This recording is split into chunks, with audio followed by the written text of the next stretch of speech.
बिहार लोक सेवा आयोग की तैयारी कर रहे समस्त अभ्यर्थियों का मैं आलोक कुमार दृष्टि टीम की तरफ से हार्दिक स्वागत और अभिनंदन करता हूं।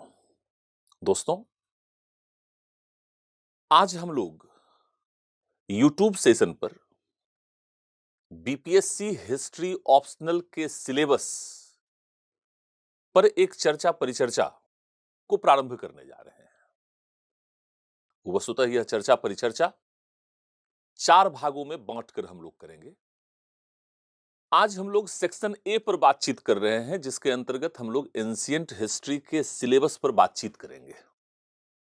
यह बातचीत उन सभी अभ्यर्थियों के लिए एक सुनहरा अवसर है जो अभी-अभी बीपीएससी की परीक्षा को आरंभ करना चाहते हैं, जिन्होंने अभी 67th का प्रीलिम्स लिखना है या जो 68th या 69th के लिए अभी से सोच रहे हैं, प्लान बना रहे हैं। साथ ही साथ यह उन सभी अभ्यर्थियों के लिए भी एक सुनहरा अवसर सिद्ध होने वाला है जो अभी तक अपना ऑप्शनल डिसाइड नहीं कर पाए, लेकिन उन्हें डिसाइड करना है। तो इस सेशन के पश्चात आप अपनी स्थिति का मूल्यांकन कर लें और उसके पश्चात आपको जो भी ठीक लगे वो ऑप्शनल सब्जेक्ट आप सिलेक्ट कर सकते हैं। तीसरा, यह सेशन उन अभ्यर्थियों के लिए भी अत्यधिक मददगार सिद्ध होगा जिन्होंने हिस्ट्री ऑप्शनल रखा हुआ है, मेंस लिखते हैं और कम अंक की समस्या से ग्रसित हैं। सामान्य तौर पर इन जनरल हिस्ट्री वैकल्पिक विषय लेने वाले अभ्यर्थियों की एक शिकायत यह रहती है कि उन्हें अंक नहीं मिल पा रहे हैं, और कुछ ऐसे अभ्यर्थी भी जरूर से जरूर होंगे जिनका सिलेक्शन तो हो गया है हिस्ट्री ऑप्शनल के साथ, लेकिन ऑप्शनल में बहुत अच्छा परफॉर्म नहीं कर पाए हैं, इसलिए नीचे के रैंक पर है। सुधार के लिए, रैंक में सुधार के लिए वो आगामी वर्षों में भी परीक्षा देने वाले हैं। यह सेशन उन सभी छात्रों के लिए, चाहे अभी जिन्होंने तैयारी को प्रारंभ किया है या जो तैयारी के बीच में है या जो सिलेक्ट हो चुके हैं लेकिन फिर भी अपने रैंक को ठीक करने के लिए हिस्ट्री ऑप्शनल के साथ तैयारी करना चाह रहे हैं, इन सभी छात्रों के लिए यह एक क्रांतिकारी सेशन होने वाला है। सबसे पहले आज की परिचर्चा में मैं 2 मुख्य बातचीत करने वाला हूं। पहली बातचीत कि इतिहास वैकल्पिक विषय या ऑप्शनल सब्जेक्ट को चूज करने का तार्किक आधार क्या होता है, और दूसरा, मैं न सिर्फ एंशिएंट हिस्ट्री के सिलेबस आपको बतलाऊंगा। देखिए, सिलेबस तो कहीं भी मिल जाता है, सिलेबस पर बहुत सारे लेक्चर्स पड़े हुए हैं, लेकिन उस सिलेबस को पढ़ने का हमारा अप्रोच क्या होना चाहिए, सिलेबस को हमें कैसे ब्रेक करना चाहिए, और किसी भी टॉपिक में हमारे अध्ययन का अप्रोच ही हमें अधिकतम अंक प्राप्ति की ओर ले जाएगा। सामान्य तौर पर जो भी छात्र इतिहास में कम अंक लाते हैं, औसत से भी कम या औसत अंक लाते हैं, औसत अंक मैं मानता हूं 300 से नीचे, सॉरी, औसत अंक मैं मानता हूं 150 से नीचे, चूंकि 300 का अब ये पेपर रह गया है और एक ही पेपर रह गया है, इसलिए सबसे पहले तो मैं आपको यह बतला देता हूं कि अब इतिहास वैकल्पिक विषय में एक ही पेपर है और उसके डिफरेंट सेक्शंस इस तरह से हैं। सबसे पहले एक फास्ट रिकेप आप कर लीजिए। ये प्राचीन भारत का सिलेबस है। अभी इस पर मैं आऊंगा कुछ देर के बाद।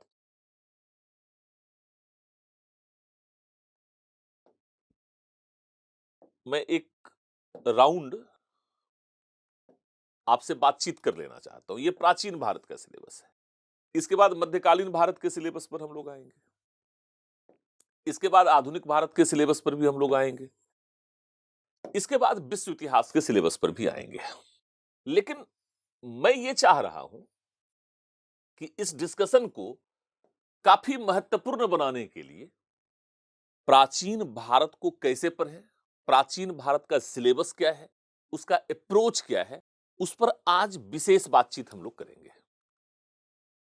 नेक्स्ट सेशन में मेडिएवल हिस्ट्री पर हम बातचीत करेंगे, फिर आधुनिक भारत के इतिहास पर बातचीत करेंगे, और फिर एक अलग सेशन में हम लोग विश्व इतिहास पर अलग से बातचीत करेंगे।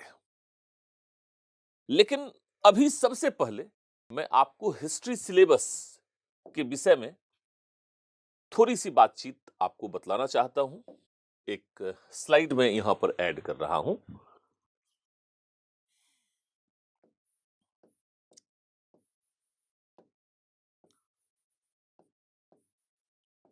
History optional.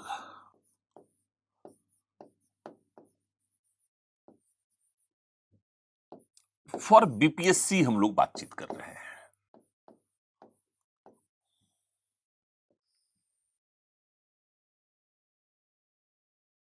अब जानते हैं कि हिस्ट्री का एक ही सिलेबस है जो 300 मार्क्स का है।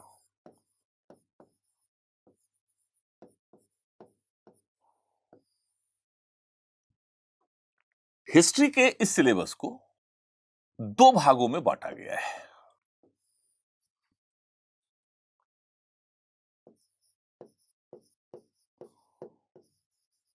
सेक्शन 1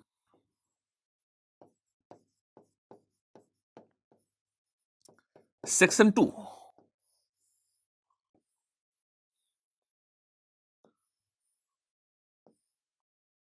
सेक्शन 1 को भी पार्ट ए और पार्ट बी में बांटा गया है, और सेक्शन 2 को भी पार्ट ए और पार्ट बी में बांटा गया है। बेसिकली आपको कंफ्यूज होने की जरूरत नहीं है। सेक्शन 1 में पार्ट ए प्राचीन भारत अर्थात एंशिएंट हिस्ट्री से जुड़ा हुआ है। पार्ट बी मध्यकालीन भारत अर्थात मिडिएवल हिस्ट्री से जुड़ा हुआ है। सेक्शन 2 का पार्ट ए आधुनिक भारत का इतिहास है, मॉडर्न हिस्ट्री ऑफ इंडिया।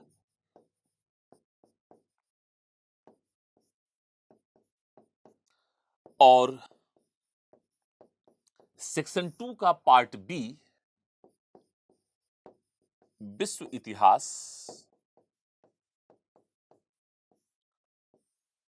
और बेसिकली इसको आधुनिक विश्व इतिहास कहें तो ज्यादा बेटर है, मॉडर्न हिस्ट्री ऑफ वर्ल्ड।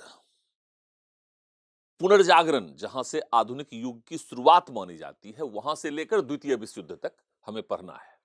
हम लोग क्या करेंगे, हमारा अप्रोच ये रहेगा कि पार्ट ए पर आज हम लोग डिटेल में डिस्कशन करेंगे, पार्ट बी पर अलग से डिस्कशन करेंगे, फिर सेक्शन 2 पार्ट ए और पार्ट बी पर अलग अलग से डिस्कशन करेंगे, ताकि कहते हैं ना कि यदि आपने पाठ्यक्रम को सही तरीके से विश्लेषित कर लिया, समझ लिया, तो आधी तैयारी पूरी हो जाती है। इसलिए आपको यहां पर पाठ्यक्रम को समझने पर विशेष बल देना है। अब देखिए, सेक्शन 1 से कुल 3 प्रश्न आपको लिखने हैं, एक ही पेपर है, और सेक्शन 2 से भी कुल 3 प्रश्न आपको लिखने हैं। आपकी इच्छा है कि आप और किसी भी सेक्शन से मैक्सिमम 2 प्रश्न आप लिख सकते हैं, मैक्सिमम 2 प्रश्न। सामान्य तौर पर बहुत सारे लेक्चर्स में आपने देखा होगा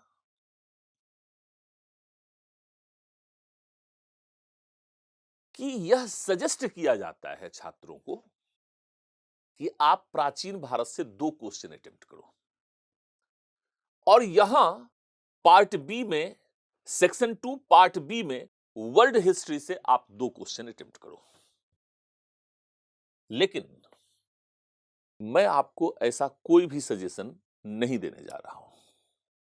देखिए, कुल मिलाकर के 6 प्रश्न आपको आंसर करने हैं और किसी भी सेक्शन में मैक्सिमम 2 प्रश्न आप अटेम्प्ट कर सकते हैं। अर्थात एक प्रश्न किसी भी सेक्शन से अनिवार्य है। तो या तो आप पार्ट 1 से 1 क्वेश्चन करें, पार्ट बी से 2 क्वेश्चन करें, या आप पार्ट ए से 2 क्वेश्चन करें या पार्ट बी से 2 क्वेश्चन करें। इसी तरह से सेक्शन 2 में पार्ट ए से आप 2 क्वेश्चन कर सकते हैं या आप पार्ट बी से 2 क्वेश्चन कर सकते हैं।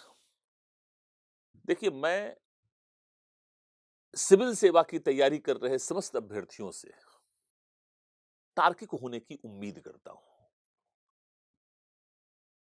वस्तुतः यह पहले डिसाइड नहीं किया जा सकता है कि हमें पार्ट ए से 2 क्वेश्चन लिखना है या पार्ट बी से 2 क्वेश्चन लिखना है। यह डिसीजन एग्जामिनेशन हॉल के अंदर प्रश्नों की प्रकृति को देखते हुए और अपनी स्थिति का विश्लेषण करते हुए प्रत्येक छात्र करता है। ठीक है, आप प्राथमिकता बनाकर जा सकते हैं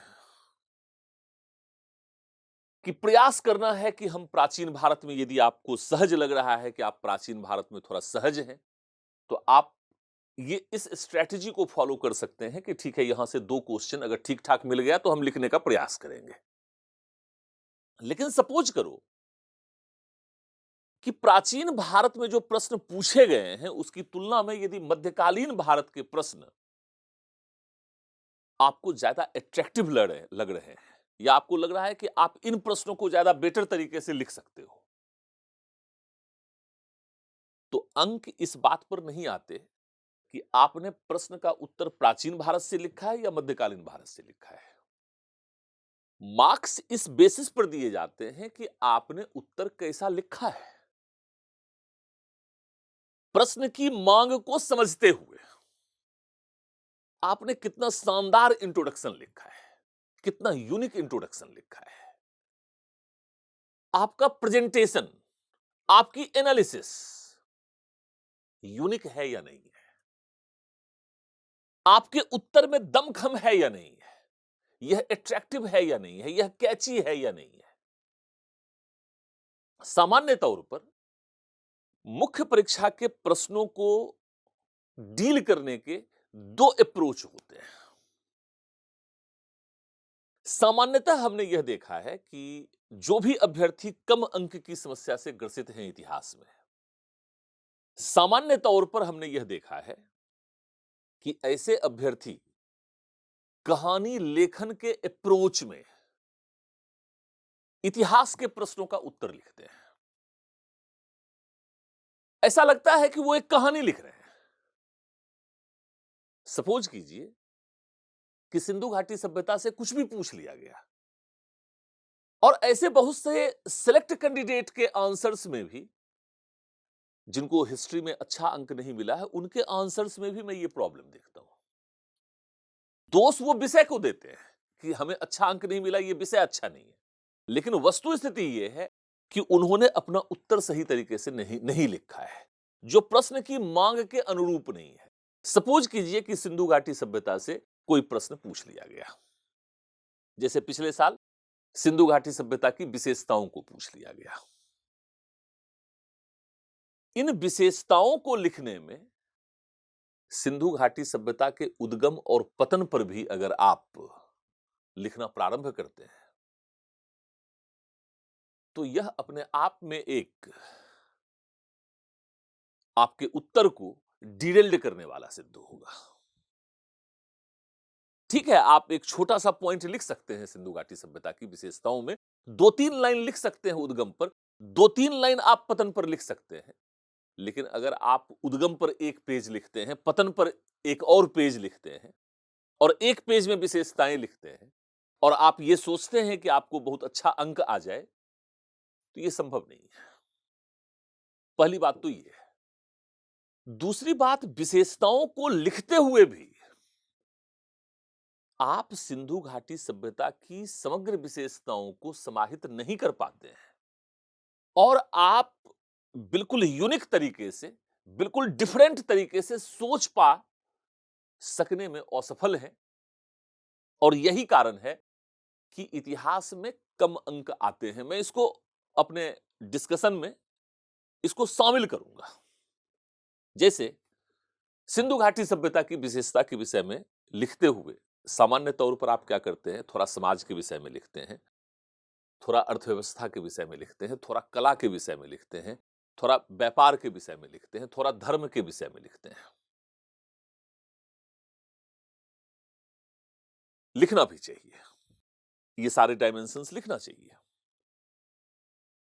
लेकिन आप ये भी सोचिए तुलनात्मक रूप में, यदि आप बेटर मार्क्स लाना चाहते हैं, कि ये तो सारे पॉइंट्स सभी स्टूडेंट्स लिखेंगे, आप डिफरेंट ट्रीटमेंट कीजिए। कैसे? देखिए, प्राचीन भारत का अध्ययन जिन्होंने भी किया है, वो इस बात को समझते हैं कि वे हड़प्पा सभ्यता का अध्ययन कर रहे हैं और हड़प्पा सभ्यता के पश्चात वैदिक संस्कृति का अध्ययन कर रहे हैं। अर्थात हड़प्पाई विकास एक सभ्यता के विकास का परिचायक है। और आप जानते हैं कि संस्कृति और सभ्यता शब्द का इस्तेमाल जब हम इतिहास में करते हैं तो उसका एक विशेष अर्थ होता है। हड़प्पाई विकास यदि एक सभ्यता के विकास का सूचक है, द्योतक है, परिचायक है, तो इसका अर्थ यह है कि यह सभ्यता एवं संस्कृति में उच्चतम तकनीकी विकास का प्रतिनिधित्व करता है। संस्कृति विकास की, मानव के विकास की आरंभिक अवस्था है, जबकि सभ्यता मानव के विकास की परिपक्व अवस्था है। सभ्यता में एकरूपता के तत्व होते हैं, संस्कृति में विभिन्नता के तत्व होते हैं। जैसे भाषा, बोली, खान पान, पहनावा, वेशभूषा, पूर्वाग्रह, पसंद नापसंद, प्रत्येक क्षेत्र की एक अपनी संस्कृति होती है, एक अपनी विशेषता होती है।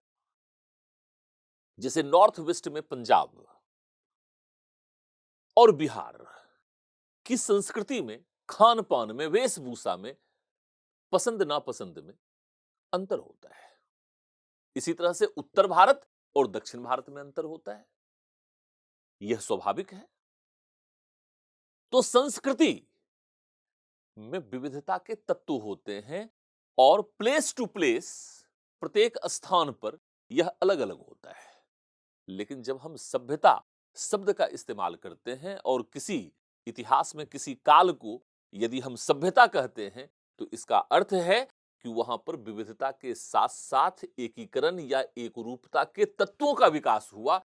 और यह एकरूपता तभी विकसित हो सकती है जब वहां पर एक सामाजिक, आर्थिक, राजनीतिक व्यवस्था का विकास उच्चतम स्तर पर हो जाएगा।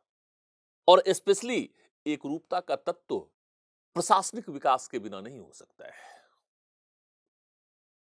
क्योंकि प्रशासन ही एकता को स्थापित करने वाली सबसे महत्वपूर्ण शक्ति और कारक है। तो यदि उत्तर की शुरुआत जैसे 66 बीपीएससी के मेंस में पूछा कि हड़प्पा सभ्यता की विशेषताओं का वर्णन कीजिए, बहुत ही फ्लैट क्वेश्चन था। जबकि 65th बीपीएससी में बिल्कुल यूपीएससी के पैटर्न पर बिल्कुल थोड़ा टफ क्वेश्चन पूछा गया था। प्रश्नों को समझने में भी आपको काफी समय लगाना पड़ रहा था कि आखिर प्रश्न का डिमांड क्या है। काफी बड़े-बड़े प्रश्न, काफी लंबे-लंबे प्रश्न भी दिए गए थे। प्रश्न की भाषा भी बहुत क्लिष्ट थी। लेकिन 66 बीपीएससी में बिल्कुल फ्लैट क्वेश्चन, बिल्कुल सिंपल क्वेश्चन पूछा गया। याद रखिए, प्रश्न जब आसान पूछा जाता है तो यह प्रतियोगिता को और भी कठिन बना देता है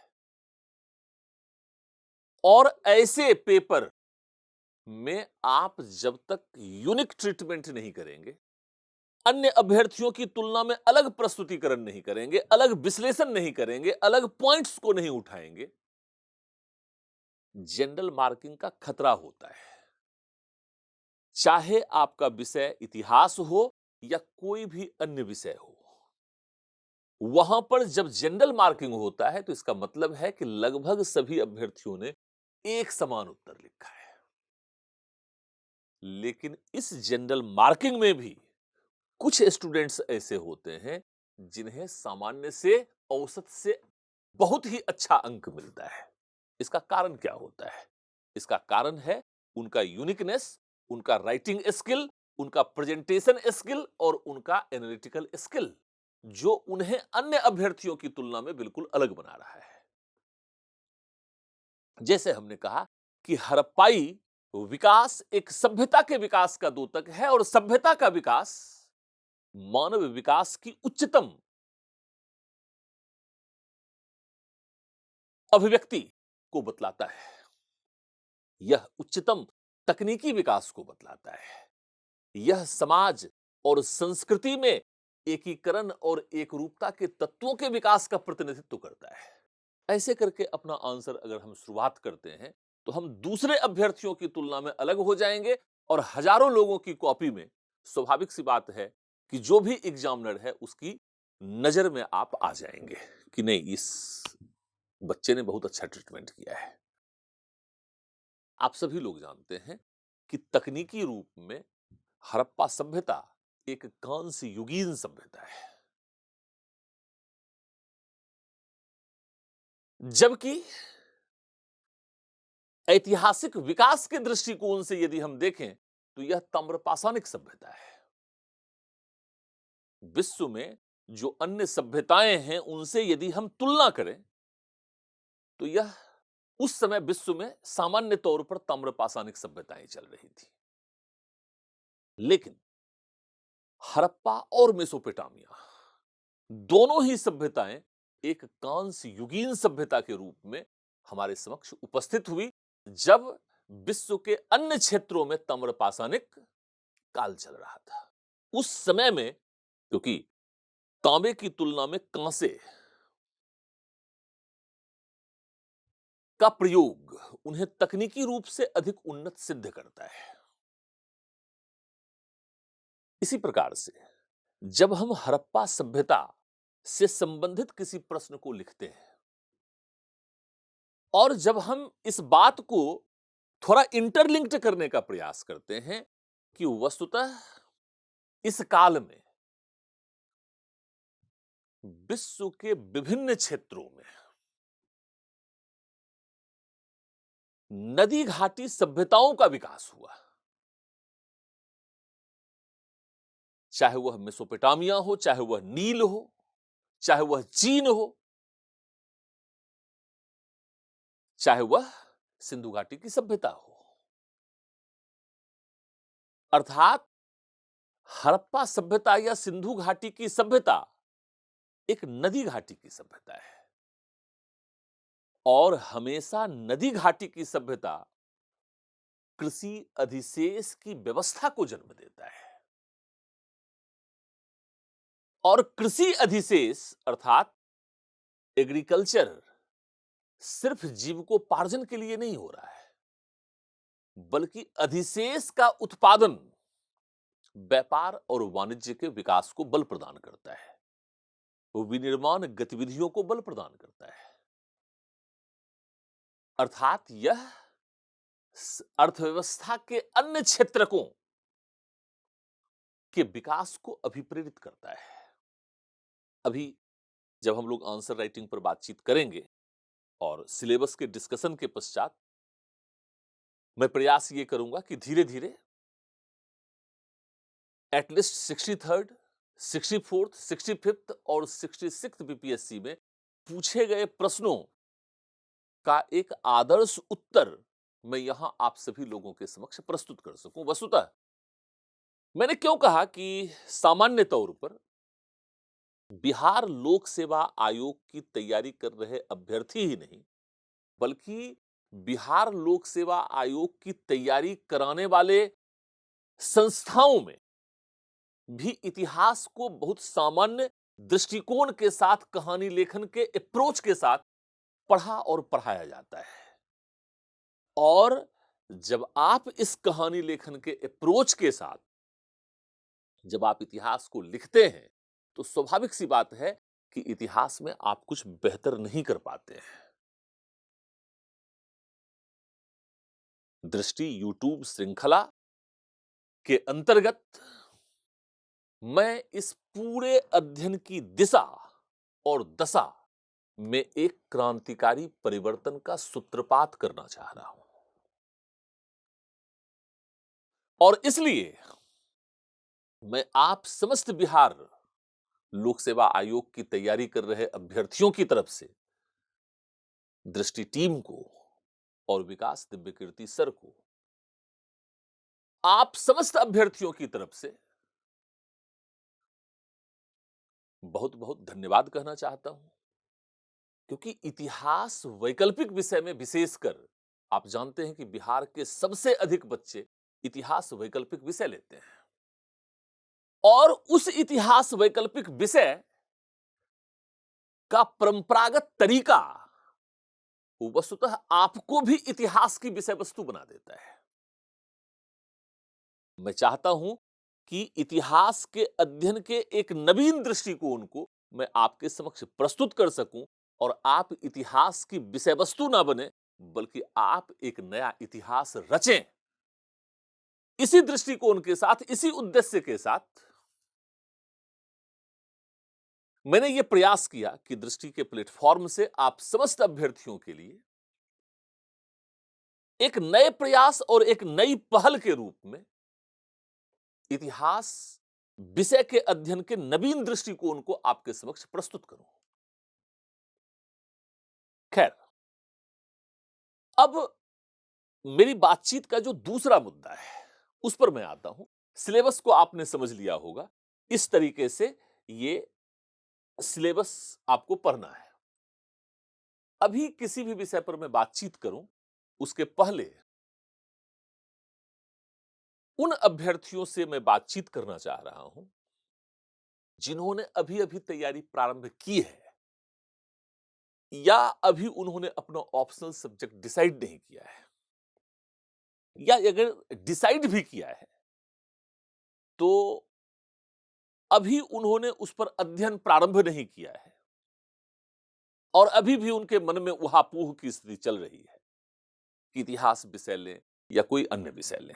देखिए, एक बात तो तय है, पूरा सिविल सेवा डिसीजन मेकिंग ही है, और आपके सफलता में भी यह डिसीजन मेकिंग सबसे अधिक महत्वपूर्ण भूमिका निभाता है। कई अभ्यर्थियों को मैंने देखा कि सर मेरा एजुकेशनल बैकग्राउंड ये है, इंजीनियरिंग बैकग्राउंड से हैं, कॉमर्स बैकग्राउंड से हैं, साइंस बैकग्राउंड से हैं, मैनेजमेंट बैकग्राउंड से हैं, और बड़े उहापोह की स्थिति में रहते हैं।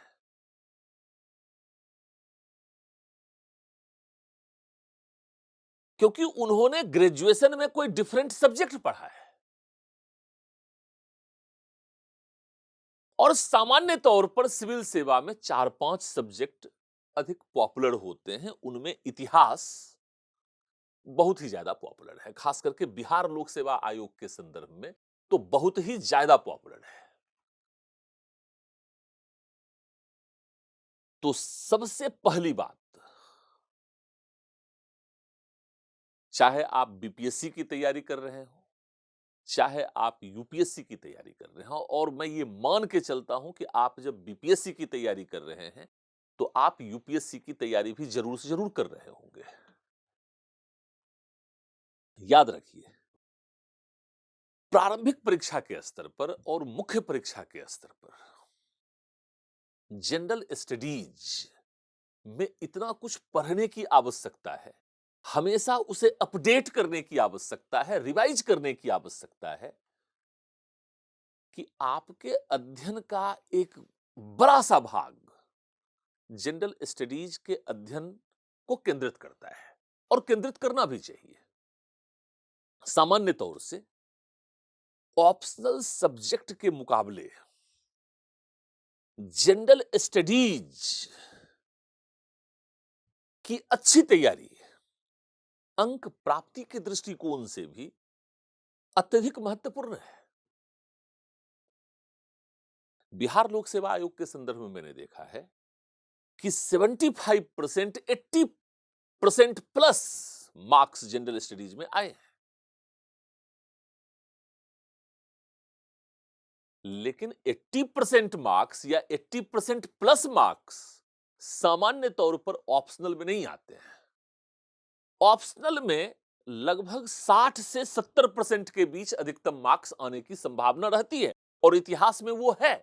यदि आपको मार्क्स नहीं आ रहा है तो आप अपने अध्ययन के दृष्टिकोण में परिवर्तन कीजिए, आपको भी आएगा।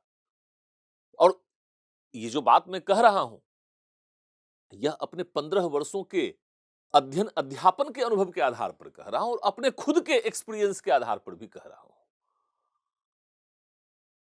तो खैर, अभी सबसे पहले मैं आप सभी छात्रों से यह कहना चाहता हूं कि देखिए, इतिहास सब्जेक्ट या कोई ऐसा सब्जेक्ट जो थोड़ा स्टैटिक नेचर का हो। स्टैटिक नेचर का मतलब यह है उसमें बहुत ज्यादा अपडेशन की जरूरत ना हो। इसे हिंदी में कहते हैं अस्थैतिक। तो बहुत ज्यादा हिंदी आंदोलन से संबंधित नहीं रहा हूं मैं, हालांकि मेरी हिंदी अच्छी है। मैं जितना अच्छा बोलता नहीं हूं उससे ज्यादा अच्छा मैं लिखता भी हूं और काफी एडवांस लेवल पे जाके हिंदी को लिखता हूं। कई बार बच्चों को समझने में भी वो परेशानी होती है, लेकिन फिर भी मैं ये समझता हूं कि हिंदी हमारी भाषा है और हमें एक अच्छी हिंदी जानना चाहिए। लेकिन फिर भी आवश्यकता पड़ने पर यहां पर खास करके क्लास में हम लोग हिंदी और इंग्लिश के मिले जुले टर्म्स को यूज करते हैं ताकि आप उसे बेटर से बेटर तरीके से अंडरस्टैंड कर सकें। हमारा उद्देश्य हिंदी या अंग्रेजी नहीं है, हमारा उद्देश्य यह है कि इजीली आप तक वो बात कन्वे हो जाए जो बात मैं कन्वे करना चाहता हूं। तो खैर, इतिहास एक स्टैटिक पेपर है, अस्थैतिक है, ये अस्थिर है। इसमें अपडेशन की कोई आवश्यकता नहीं होती है। आपने सिंधु घाटी की सभ्यता पढ़ी, सामान्य तौर पर जैसा आपने पढ़ा वैसा ही आपको लिखना है। यदि कोई बहुत रिवॉल्यूशनरी डिस्कवरी नहीं हो गया हो तो सामान्य तौर पर आज के डेट में जब हम लोग इंडस वैली सिविलाइजेशन या सिंधु घाटी सभ्यता के उद्भव और विकास पर बातचीत करते हैं तो अब हमारे पास एक मैच्योर्ड अप्रोच है, एक अंडरस्टैंडिंग है। यदि कोई कोई बहुत बड़ा स्थल साइट आ गया और उससे उद्भव पर कोई विशेष प्रभाव पड़ गया तो बात अलग है। लेकिन सामान्य तौर पर या वैदिक संस्कृति के विषय में हम लोग पढ़ते हैं या 6ठी शताब्दी ईस्वी पूर्व के विषय में हम पढ़ते हैं, इसमें परिवर्तन की गुंजाइश नहीं है। आप मिडिवल हिस्ट्री को पढ़ते हो, अलाउद्दीन खिलजी के विषय में पढ़ते हैं, बलबन के विषय में पढ़ते हैं, मोहम्मद बिन तुगलक के विषय में पढ़ते हैं। इसमें कोई नई बात जोड़ी नहीं जा सकती है। मॉडर्न हिस्ट्री में आप 1857 की क्रांति को पढ़ते हैं, असहयोग आंदोलन पढ़ते हैं, स्वदेशी आंदोलन पढ़ते हैं, भारत छोड़ो आंदोलन पढ़ते हैं, स्वाभिनय अवज्ञा आंदोलन पढ़ते हैं। उसमें परिवर्तन की कोई गुंजाइश नहीं है, जो है वो है। डियर फ्रेंड्स, कई बार छात्रों को कई प्रकार की भ्रांतियां होती हैं बहुत बातें जो हैं वो इतिहास वैकल्पिक विषय के संदर्भ में मिथ के रूप में छात्रों के बीच में पॉपुलर होता है। जैसे छात्र ये कहते हैं कि सर ये बोरिंग सा है। अरे तो कौन सा इसमें पीएचडी करना है आपको? पास ही तो करना है। बस कंपीट करने तक पढ़िए। Be professional. और मैं ये पूछना चाहता हूं कि कौन सा विषय इंटरेस्टिंग है यार? कौन सा विषय पढ़ने में आपको बहुत इंटरेस्ट आ जाता है? यदि आप साहित्य वगैरह को छोड़ दें तो इंटरेस्ट क्रिएट करना है। कुछ बच्चे कहते हैं कि सर बहुत ज्यादा फैक्ट एंड फिगर्स है, बहुत ज्यादा डेट्स से हैं, बहुत ज्यादा रटना पड़ता है। मेंस लेवल पर ऐसा कुछ भी नहीं है। जितना जनरल स्टडीज के पॉइंट ऑफ व्यू से फैक्ट एंड फिगर्स को आप पढ़ते हैं और वो रिक्वायर्ड है, बस उतना ही आपको पता होना चाहिए। ना उससे कम ना उससे ज्यादा।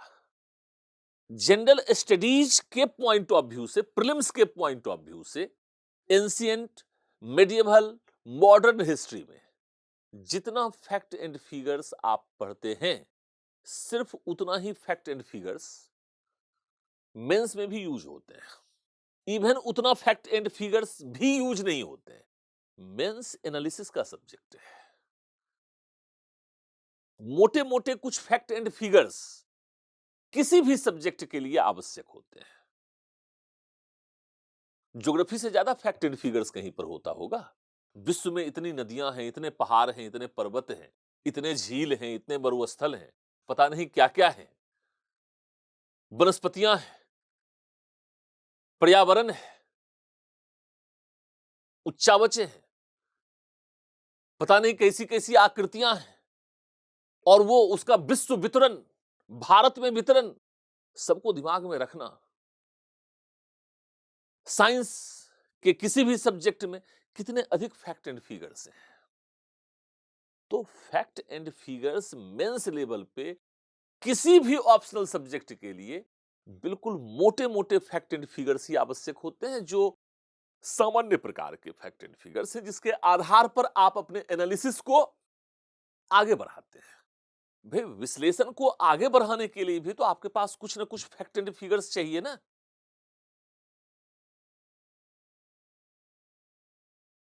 तो खैर, ये जो सामान्य सी जो बातें हैं ना, कि इतिहास पढ़ने में मजा नहीं आता, बोरिंग सा लगता है, डेट्स बहुत ज्यादा है, रटना बहुत ज्यादा पड़ेगा, ये सब कुछ भी नहीं है। आप इन सब भ्रांतियों से दूर हो जाएं। वस्तुतः इतिहास एक ऐसा सामान्य विषय है जिसके लिए किसी भी प्रकार के शैक्षणिक पृष्ठभूमि की आवश्यकता नहीं होती। कोई भी अभ्यर्थी, किसी भी बैकग्राउंड का अभ्यर्थी इस सब्जेक्ट को चूज कर सकता है। कोई दिक्कत नहीं है। और यही कारण है कि सिविल सेवाओं में, ना सिर्फ बीपीएससी में बल्कि यूपीएससी और other state public service commissions में भी इतिहास वैकल्पिक विषय हमेशा से लोकप्रिय रहा है। मुझे लगता है कि आज तक बीपीएससी में सबसे अधिक सिलेक्शन अगर किसी विषय से हुआ है तो वह इतिहास ही है। अब जहां तक यह बात है, एक भ्रांति यह है कि सर सिलेबस बहुत बड़ा है, पाठ्यक्रम।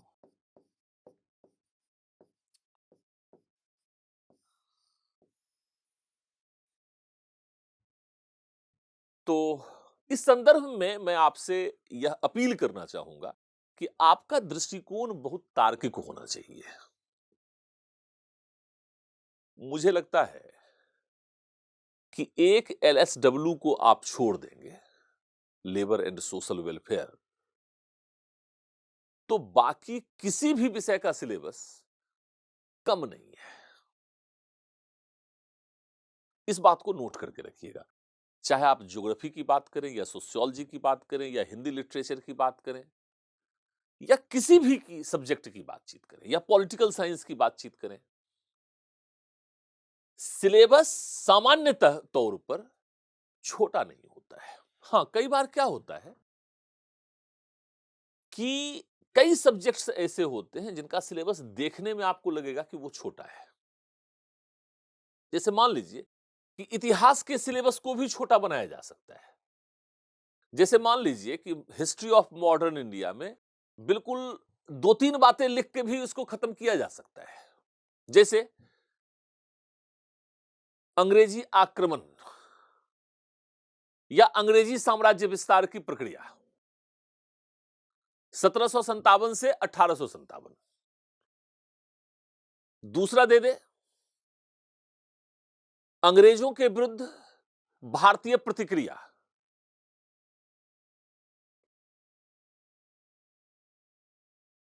परंपरागत रूप में प्रतिक्रिया, आधुनिक रूप में प्रतिक्रिया अर्थात आधुनिक राष्ट्रीय आंदोलन। राष्ट्रीय आंदोलन में दे दे उदारवादी चरण, उग्रवादी चरण और गांधीवादी युग। और इसी को यदि डिटेल में प्रेजेंट किया जाए तो 2-3 पेज खराब हो जाएगा। मान लीजिए कि 1857 से 1947 तक के इतिहास को ही अगर हम देखना शुरू करें और ईच एंड एवरी सेगमेंट या टॉपिक्स या सब टॉपिक को यदि हम प्रेजेंट करने लगे तो वो स्वाभाविक रूप से बहुत बड़ा हो जाएगा। जैसे गांधीवादी युग में ही देखिए, गांधीवादी युग सामान्य तौर पर 1919 से लेकर 1947 से प्रारंभ होता है। तो गांधीवादी युग का अध्ययन जब हम लोग प्रारंभ करते हैं तो गांधी के जीवन के विषय में हम लोग पढ़ते हैं, उनकी प्रारंभिक शिक्षा दीक्षा वगैरह के विषय में पढ़ते हैं, गांधी का दक्षिण अफ्रीकी संघर्ष भी हम लोग पढ़ते हैं, क्योंकि गांधीवादी संघर्ष के जो नवीन तरीके थे या जो गांधी की राजनीतिक, सामाजिक, आर्थिक विचारधारा का विकास हुआ वह वस्तुतः दक्षिण अफ्रीकी संघर्ष के दौरान ही हुआ था। फिर उसका प्रथम प्रयोग बिहार के चंपारण में हुआ, फिर अहमदाबाद में हुआ, फिर खेड़ा में हुआ। अंततः रॉलेट एक्ट के विरुद्ध राष्ट्रीय सत्याग्रह की शुरुआत के साथ राष्ट्रीय स्तर की राजनीति में महात्मा गांधी का पदार्पण 1919 से माना जाता है। फिर असहयोग आंदोलन है। असहयोग आंदोलन के पश्चात स्वराजवादी राजनीति है, क्रांतिकारी आतंकवाद है, समाजवादी या साम्यवादी राजनीति का विकास है, इसे भी पढ़ना है। फिर साइमन कमीशन को पढ़ना है, नेहरू रिपोर्ट को पढ़ना है, फिर सविनय अवज्ञा आंदोलन की पृष्ठभूमि के विषय में आप पढ़ेंगे। तो एक एक टॉपिक या एक एक डेवलपमेंट को यदि आप पढ़ने लगेंगे तो यह सिलेबस बड़ा हो जाएगा। अब यहां पर मैंने क्यों लिखा है कि साइंटिफिक पेपर है, क्योंकि हिस्ट्री ऑफ मॉडर्न इंडिया की जब शुरुआत हुई है तो यदि मैं मान लेता हूं कि उत्तर मुगल काल से इसकी शुरुआत होती है अर्थात 18वीं शताब्दी को हमें पढ़ना है, तो 18वीं शताब्दी में हमें उत्तर मुगल शासकों के विषय में भी पढ़ना है। विभिन्न क्षेत्रों में जो क्षेत्रीय राज्य विकसित हुए, जैसे बंगाल, जैसे अवध, जैसे मराठा, जैसे मैसूर, जैसे हैदराबाद या बाद में पंजाब, तो इन राज्यों के विकास को भी समझना है अर्थात क्षेत्रीय राजनीतिक विकास को भी समझना है। और फिर 18वीं शताब्दी में इन क्षेत्रीय शक्तियों और विभिन्न व्यापारिक कंपनियों के बीच किस प्रकार से संघर्ष प्रारंभ हुए। पुर्तगाली, स्पेन, अंग्रेज और फ्रांसीसी कंपनियों के बीच भारत और यूरोप के बीच के व्यापार पर एकाधिकार स्थापित करने के लिए जो संघर्ष हुआ, फिर विदेशी कंपनियों और भारतीय शक्तियों के बीच जो संघर्ष हुआ, इसको एक एक कर आप बंगाल में कैसे संघर्ष हुआ, मैसूर में कैसे संघर्ष हुआ, मराठा क्षेत्र में कैसे संघर्ष हुआ, पंजाब और सिंध में कैसे संघर्ष हुआ, एक एक कर ईच एंड एवरी एस्पेक्ट को आप पढ़ेंगे। औपनिवेशिक शासन की विभिन्न प्रकार की नीतियों को आप पढ़ेंगे। सामाजिक आर्थिक नीति क्या थी, सांस्कृतिक नीति क्या थी, धार्मिक नीति क्या थी, राजनीतिक और प्रशासनिक नीतियां क्या थी, सिविल सेवा का विकास, शिक्षा का विकास, प्रशासन का विकास, सेना का विकास कैसे हुआ, और फिर भारतीयों के बीच इस औपनिवेशिक शासन के विरुद्ध प्रतिक्रिया कैसे प्रारंभ हुई। इन सारी चीजों को अगर आप लॉजिकली प्रेजेंट करेंगे तो वो सिलेबस लंबा हो जाएगा। चूंकि इतिहास को मैंने एक साइंटिफिक पेपर कहा है। साइंटिफिक क्यों कहा है? क्योंकि ये ऐतिहासिक विकास का प्रतिनिधित्व करता है। 18वीं शताब्दी में मुगलों के पतन की प्रक्रिया से लेकर भारत की स्वतंत्रता 1947 तक आपको पढ़ना है। तो इस पेपर को बिल्कुल साइंटिफिक डेवलपमेंट के साथ प्रस्तुत किया गया है। मतलब ईच एंड एवरी डायमेंशंस, प्रत्येक घटना, उसके कारण, परिणाम, प्रभाव को देखते हुए प्रस्तुत किया गया, जिसको देखेंगे आप तो आपको लगेगा कि यार काफी लंबा सिलेबस है। लेकिन इतिहास, खास करके मैं बीपीएससी के दृष्टिकोण से बातचीत कर रहा हूं, इतिहास में सिलेक्टिव अध्ययन किया जा सकता है। जैसे सपोज कीजिए कि 66 बीपीएससी में इंडस वैली सिविलाइजेशन से प्रश्न पूछा हुआ है, तो सामान्य तौर पर 67th बीपीएससी में इंडस वैली सिविलाइजेशन से प्रश्न नहीं आएगा। सामान्यतः वह वैदिक संस्कृति से प्रश्न पूछे जाने की संभावना हो सकती है। मगध साम्राज्य के उद्भव से प्रश्न आ सकता है। 6वीं शताब्दी ईस्वी पूर्व से प्रश्न आ सकता है। मतलब जिस टॉपिक से प्रश्न आया है उसको छोड़ सकते हैं आप सामान्य तौर पर। छोड़ने का मतलब यह होता है कि हमारा वह फोकस्ड एरिया नहीं होगा। एक बार तो जब हम पढ़ेंगे तो पूरे सिलेबस को ही पढ़ेंगे, लेकिन जब हम एग्जामिनेशन को प्रिपेयर कर रहे हैं तब हमारा फोकस्ड एरिया हम बिल्कुल इजीली डिसाइड कर लेते हैं, और तब यह साइंटिफिक जो सिलेबस है यह काफी छोटा हो जाता है। और कुल मिलाकर के, जैसा कि मैंने पहले ही आपको बतलाया है कि कई बार यदि आप ये डिसाइड कर लेते हैं कि आपको एंशिएंट हिस्ट्री से 2 क्वेश्चन लिखना है और मिडिएवल हिस्ट्री से 1 ही क्वेश्चन लिखना है, तो भी आप सिलेक्टिव स्टडी कर सकते हैं।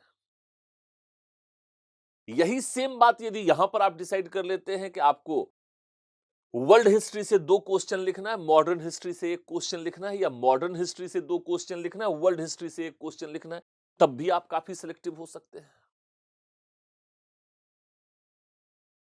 अर्थात इस बात पर आपको बहुत ज्यादा बल देने की आवश्यकता नहीं है कि हिस्ट्री का सिलेबस बहुत बड़ा है। सिलेबस बड़ा हो या छोटा हो, आपको पीएचडी नहीं करनी है। सिंपली आपको पास करने के लिए पढ़ना है, और बिल्कुल इजी।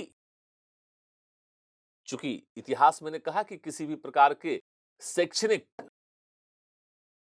बैकग्राउंड की आवश्यकता नहीं होती है, पृष्ठभूमि की आवश्यकता नहीं होती है, कोई भी छात्र इसको पढ़ सकता है।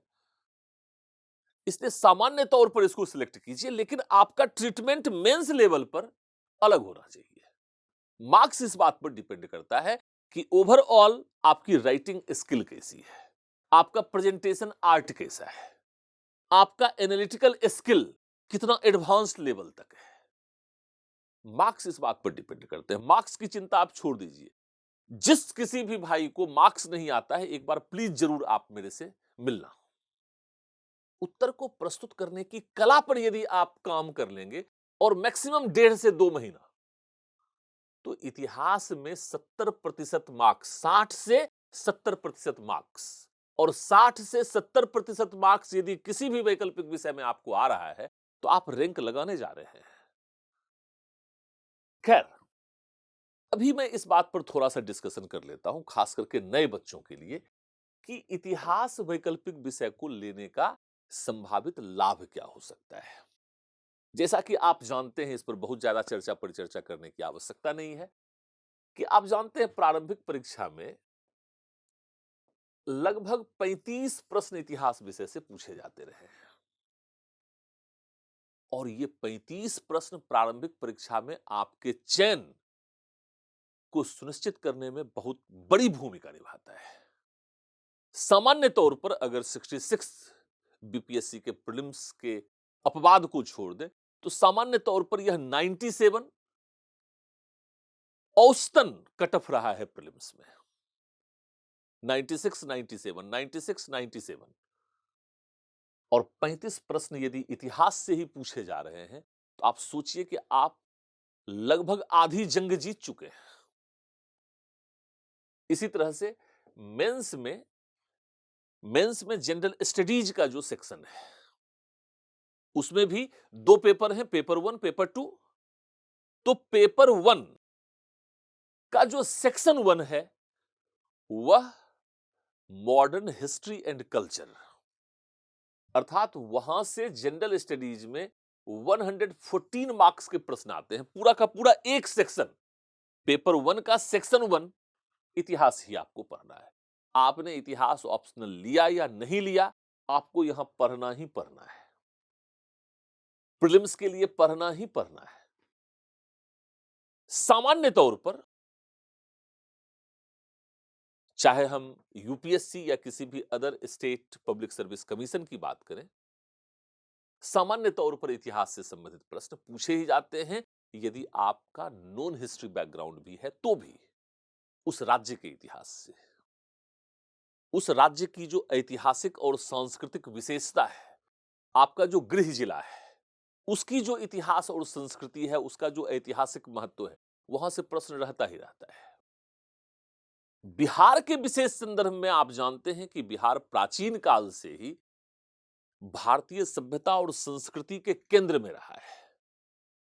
प्राचीन काल से कहते हैं कि लगभग 1000 साल तक इस पूरे भारतीय उपमहाद्वीप पर शासन करने वाला केंद्र रहा है मगध। और यह सिर्फ राजनीतिक ही नहीं, बल्कि नालंदा विश्वविद्यालय को अगर आप देखेंगे, तो वह शैक्षणिक दृष्टिकोण से न सिर्फ भारत बल्कि विश्व में अध्ययन के केंद्र के रूप में रहा है, दर्शन के केंद्र के रूप में रहा है, चिंतन मनन के केंद्र के रूप में रहा है। धार्मिक विकास के दृष्टिकोण से देखेंगे तो उत्तर वैदिक काल में वैदिक धर्म के विरुद्ध जितने संप्रदाय विकसित हुए, उनका क्षेत्र सामान्यतः मगध ही था। विशेष करके जैन और बौद्ध धर्म कहते हैं कि उत्तर वैदिक काल में वैदिक धर्म या ब्राह्मण धर्म के विरुद्ध 62 संप्रदाय, 62 संप्रदाय मगध में काम कर रहे थे, मगध में लोकप्रिय थे, जिसमें सबसे अधिक लोकप्रिय जैन और बौद्ध हुए। तो धार्मिक दृष्टिकोण से भी भारतीय उपमहाद्वीप को ही नहीं, बल्कि विश्व को एक नई राह, एक नई दिशा बनाने वाला और एक नई दिशा में पूरे धार्मिक जनजीवन में, चिंतन में एक परिवर्तन लाने वाला क्रांति की शुरुआत मगध क्षेत्र से होती है। इसलिए महात्मा गांधी ने भी, देखिए, आधुनिक काल में महात्मा गांधी की राजनीतिक दिशा को तय करने वाला चंपारण सत्याग्रह, कहते हैं कि भारतीय राष्ट्रीय आंदोलन में एक महत्वपूर्ण मोड़ साबित हुआ। और यह प्रश्न भी पूछा हुआ है और जनरल स्टडीज में पूछा हुआ है, तो इसका लाभ आपको मिलेगा ही मिलेगा। पीटी, मेंस और इंटरव्यू में भी आपको लाभ मिलेगा। यदि आप यूपीएससी या यूपीपीसीएस वगैरह की तैयारी करते हैं, तो जब ऐसे वहां पर पूछा जाएगा तो किसी भी ऐसे को लिखने में, किसी भी निबंध को लिखने में इतिहास आपको काफी सामग्री प्रदान करता है। ओवरऑल इतिहास को पढ़ने वाले छात्र, चूंकि सिविल सेवा परीक्षाओं के अंतर्गत एक छात्र के अंतर्गत उन प्रशासनिक गुणों की पहचान की जाती है, उन प्रशासनिक गुणों का परीक्षण किया जाता है, उन प्रशासनिक व्यक्तित्व का परीक्षण किया जाता है, जिससे कि यह देखता है आयोग कि इस छात्र में वह रिक्वायर्ड व्यक्तित्व या पर्सनालिटी या गुण, क्वालिटीज है या नहीं है। उन सभी क्वालिटीज के विषय में, उन सभी पर्सनालिटीज के विषय में, उससे संबंधित समस्त चिंतन और मनन को समझने के लिए और विकसित करने के लिए इतिहास सबसे समृद्ध स्रोत है। भारत जैसे भूमि जो सामाजिक, सांस्कृतिक, भौगोलिक, भाषाई रूपों में विविधता से भरा पड़ा हुआ देश है, वैसे देश पर शासन करने के लिए अशोक के धम्म की नीति, समन्वय और सामंजस्य की नीति, या अकबर के दीन ए इलाही जैसी कोई संतुलित दृष्टिकोण ही आवश्यक हो सकती है, जो विभिन्न धर्मों को मानने वाले लोगों, समुदायों को एक माने। ठीक है, किसी शासक के विषय में आप पढ़ते हैं कि उसकी नीतियां गलत थी, उससे भी आपको यह अंतर्दृष्टि मिलती है कि एक शासक और प्रशासक का दृष्टिकोण क्या होना चाहिए, उसका व्यक्तित्व कैसा होना चाहिए, उसकी नीतियां कैसी होनी चाहिए। इसलिए कहते हैं कि यदि आपने इतिहास को पढ़ा और इतिहास को यदि आपने जीना सीख लिया तो निश्चित तौर पर आप इतिहास रचेंगे। इतिहास हम इसलिए नहीं पढ़ते ताकि हम इतिहास की विषय वस्तु बन जाएं, बल्कि इतिहास आपके अंदर उस तरह की अंतर्दृष्टि को निर्मित करता है जिसके माध्यम से आप वर्तमान और भविष्य की आवश्यकताओं को भली भांति रेखांकित कर पाते हैं, समझ पाते हैं और अकॉर्डिंगली अपने आप को आप प्रस्तुत कर पाते हैं। इतिहास हमें लड़ना सिखाता है, इतिहास हमें संघर्ष सिखाता है, और जो लड़ा नहीं, जिसने संघर्ष किया नहीं, वह सफलता के चरमोत्कर्ष पर पहुंच नहीं सकता है। खैर, इन सभी बातों पर हम लोग बातचीत करते रहेंगे, अपने पूरे अध्ययन अध्यापन के दौरान बातचीत करते रहेंगे। इतिहास को बहुत ही रोचक, बहुत ही साइंटिफिक और बिल्कुल नवीन तरीके से आपके समक्ष प्रस्तुत करने का प्रयास करेंगे। अभी हम लोग इस बात पर आते हैं कि दो अन्य बातों को भी बेनिफिट के तौर पर ही मैं रखता हूं। सामान्य तौर पर विभिन्न वैकल्पिक विषय के संदर्भ में मटेरियल का अभाव होता है। कई बार छात्रों को मटेरियल ढूंढने में परेशानी होती है कि एप्रोप्रिएट मटेरियल कौन सा होगा, बुक्स कौन सा होगा, खास करके हिंदी माध्यम के बच्चों के लिए। इतिहास एकमात्र वैकल्पिक विषय है, न सिर्फ बीपीएससी के लिए बल्कि अदर पीसीएस और यूपीएससी के लिए भी, जहां पर हिंदी माध्यम में ही बेस्ट से बेस्ट मटेरियल अवेलेबल है। इंग्लिश मीडियम की तुलना में भी ज्यादा बेटर मटेरियल अवेलेबल है। जैसे मैं आपको कुछ एग्जांपल्स देता हूं। जैसे एंशिएंट हिस्ट्री के लिए एक बहुत अच्छी बुक है, डीएन झा और केएम श्रीमाली के द्वारा लिखी हुई। ये बुक इंग्लिश में नहीं आती है, हिंदी में ही आती है। मटेरियल के लिए मैं आपको ये बतलाना चाहूंगा, मतलब इसमें दो तीन बातें बतलाना चाहूंगा। एक तो ये कि 6 to 12 NCERT both new plus old आपको पढ़ना चाहिए। बेसिकली आप ये पाएंगे कि जो न्यू एनसीईआरटी का जो सीरीज आया है वह सामाजिक और सांस्कृतिक इतिहास को थोड़ा हाईलाइट करता है। ऐसा नहीं है कि ओल्ड में ऐसा नहीं है, बट थोड़ा न्यू एनसीईआरटी में थोड़ा एक न्यू अप्रोच के साथ इतिहास के प्रेजेंटेशन को समझाने का प्रयास किया गया है। तो मेरे हिसाब से जो बेसिक स्टडी है वह आपको न्यू और ओल्ड एनसीईआरटी करना चाहिए। यदि आप हिस्ट्री ऑप्शनल का ऑनलाइन क्लास करते हैं जो मैं यहां पर लेने वाला हूं, तो आपको इसके अलावे कोई भी मटेरियल पढ़ने की आवश्यकता नहीं है। क्लास में जो डिस्कस करेंगे, क्लास में जो नोट्स आपके साथ शेयर करेंगे और जो स्टडी मटेरियल आपको देंगे वही आपके लिए भरपूर है, पर्याप्त है। मुख्य बात, बहुत अधिक किताबों को पढ़ने से बहुत अच्छा मार्क्स नहीं आता, बल्कि कम पढ़ के ही उसको बेटर तरीके से प्रेजेंट करना, उसको बेटर तरीके से एनालाइज करना, अपने एनालिटिकल स्किल को डेवलप करने के माध्यम से आप अधिकतम से अधिकतम मार्क्स को गेन कर सकते हैं।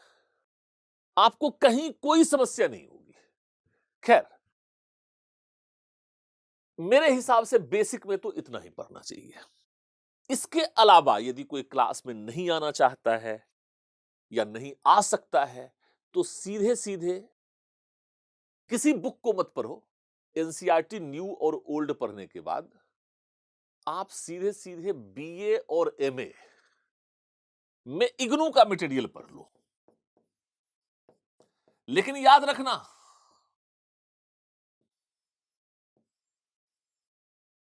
ये बीए और एमए दोनों का होना चाहिए। बीए में थोड़ा सामान्य प्रकार से चीजों को समझाने का प्रयास किया गया है, बहुत ही अच्छा विश्लेषण है। लेकिन एमए का जो संपूर्ण मटेरियल है वो नहीं, लेकिन किसी किसी टॉपिक में रेफरेंस के लिए आपको उसको यूज करने की आवश्यकता होगी। तो सीधे सीधे मैं कहता हूं कि बिल्कुल इधर उधर भटकने की जरूरत नहीं है। इग्नू का मटेरियल आप बीए और एमए का ले सकते हैं। आपको पटना में अशोक राजपथ में किसी भी दुकान में ये इजीली अवेलेबल हो जाएगा। अगर नहीं भी अवेलेबल होता है तो फोटो स्टेट फॉर्म में ये अवेलेबल हो जाता है। आपको घबराने की जरूरत नहीं है। अब आते हैं कोचिंग पर। कौन नहीं जानता है कि इतिहास विषय में सबसे अधिक शिक्षक भी हैं। प्रत्येक कोचिंग में लगभग इतिहास वैकल्पिक विषय होता ही होता है। किसी भी ऐसे सब्जेक्ट की तैयारी आपके पूरे तैयारी को आसान बना देता है यदि एक अच्छा गाइड उस सब्जेक्ट में अवेलेबल हो। इजी, अब तो ऑनलाइन में इजी गाइडलाइन की कोई समस्या भी नहीं रही। जैसे पहले हम लोगों के साथ दिक्कत होता था कि अब दिल्ली से पटना जा नहीं सकता था मैं।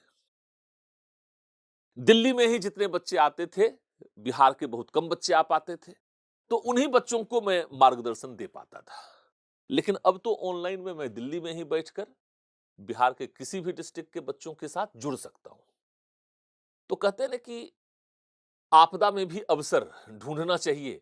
तो मुझे लगता है कि शिक्षक को भी और छात्र को भी आपदा में अवसर मिल गया है। इसने हमें बहुत अच्छे से जोड़ दिया है और मुझे लगता है कि ऑफलाइन की तुलना में कई मामलों में ऑनलाइन ज्यादा बेटर है। खास करके जैसे ये जो बोर्ड हम लोग यूज करते हैं, इस बोर्ड पर हम डिफरेंट मैप्स के साथ अपनी पूरी बातचीत को प्रेजेंट कर सकते हैं। और यदि मैप के साथ ही आप आंसर को भी प्रेजेंट करना सीख जाएंगे तो आपको हिस्ट्री में मार्क्स लेवल की कहीं कोई समस्या नहीं रह जाएगी। बाकी जब हम टॉपिक को पढ़ रहे होंगे तो मैं स्पेसिफिक रूप में बतलाऊंगा कि प्रशासन में कौन सा मैप, मौर्य शासन की प्रकृति में कौन सा मैप या कौन सा फिगर हमें ड्रॉ करना चाहिए। वो सब मैं आगे डिस्कशन करूंगा। इन जनरल मैं यहां पर बातचीत कर रहा हूं कि मटेरियल इजीली अवेलेबल है, खास करके हिंदी में ज्यादा मटेरियल अवेलेबल है और कोचिंग इजीली अवेलेबल हो जाता है। और अब तो ऐसे भी कहीं कोई समस्या है नहीं। आइए अब हम लोग इस बात को थोड़ा सा हाईलाइट करने का प्रयास करते हैं कि प्राचीन भारत मतलब इतिहास वैकल्पिक विषय के अंतर्गत आज हमारी बातचीत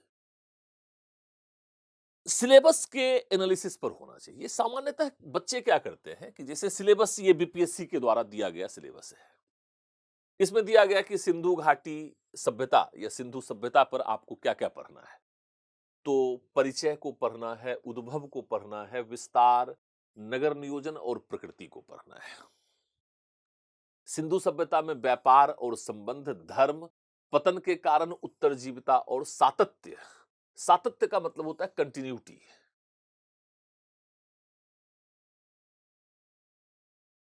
मतलब सततता, निरंतरता के तत्व। अर्थात कोई भी सभ्यता का पूर्णतः पतन नहीं होता, बल्कि कुछ तत्व आगे की सभ्यताओं में भी निरंतर जारी रहते हैं।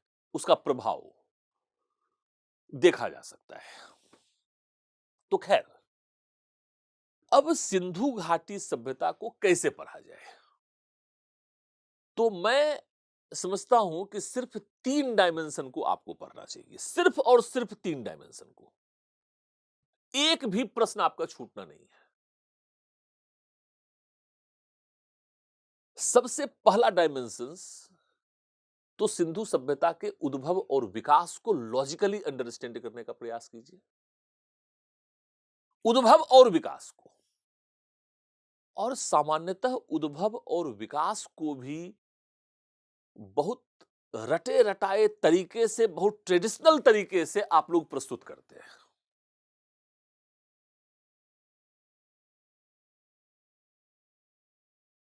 सिंधु सभ्यता के उद्भव और विकास से संबंधित आर्य सिद्धांत क्या है? मेसोपोटामिया के प्रभाव के संबंध में क्या दृष्टिकोण है?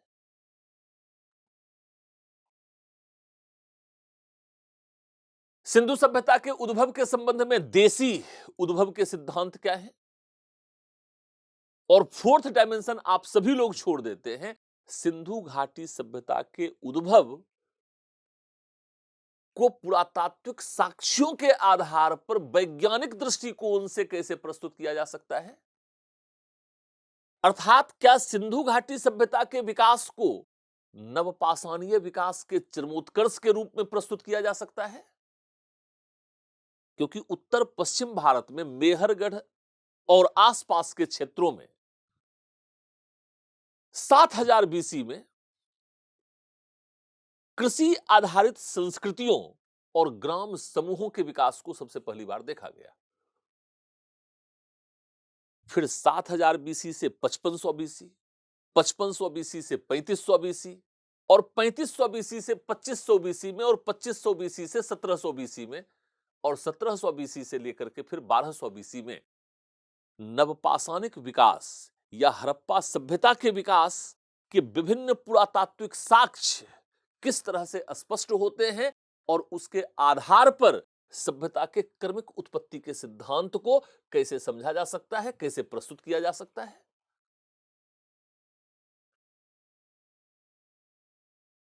मतलब बहुत ज्यादा लॉजिकल, बहुत ज्यादा साइंटिफिक होने की आवश्यकता है। फिर इसी तरह से पतन के विभिन्न सिद्धांत,